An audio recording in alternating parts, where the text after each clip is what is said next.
സത്യത്തിൽ സങ്കടകരമാണ് അവരുടെ ഒരു അവസ്ഥ.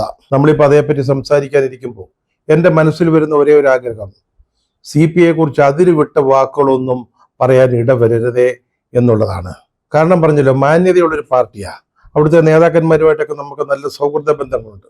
അതുകൊണ്ട് വ്യക്തിപരമായിട്ടുള്ള എൻ്റെ ഒരു ആഗ്രഹമാണ് അവരെപ്പറ്റി നല്ലതല്ലാത്ത വാക്കുകളൊന്നും ഉപയോഗിക്കാൻ ഇടവരരുതേ എന്ന്. അല്ലെങ്കിൽ നമ്മൾ ചിലപ്പോൾ പോയി ചത്തുകൂടെ എന്നൊക്കെ വേണമെങ്കിൽ CPIയുടെ ഇപ്പോഴത്തെ അവസ്ഥയെപ്പറ്റി പറയാവുന്നതാണ്. പക്ഷേ ഇപ്പോഴത് ചെയ്യരുത്. യുദ്ധത്തിൽ വീണ് കിടക്കുക, രക്തമൊലിപ്പിച്ചുകൊണ്ട് കിടക്കുക, എന്താണ് ഇനി ചെയ്യേണ്ടതെന്നറിയാതെ കുഴങ്ങുകയാണ്. അങ്ങനെയുള്ളവരോട് നമ്മൾ ഒരിക്കലും മനസ്സ് മുറിപ്പെടുത്തുന്ന വാക്കുകൾ ഉപയോഗിക്കാൻ പാടില്ല. 1964 പിളർപ്പിന് ശേഷമുള്ള CPI അവരുടെ ചരിത്രത്തിൽ ഇതുപോലൊരു അപമാനം സംഭവിച്ചിരിക്കാൻ ഇടയില്ല. ഏതായാലും ഓർമ്മയിൽ ഇല്ല.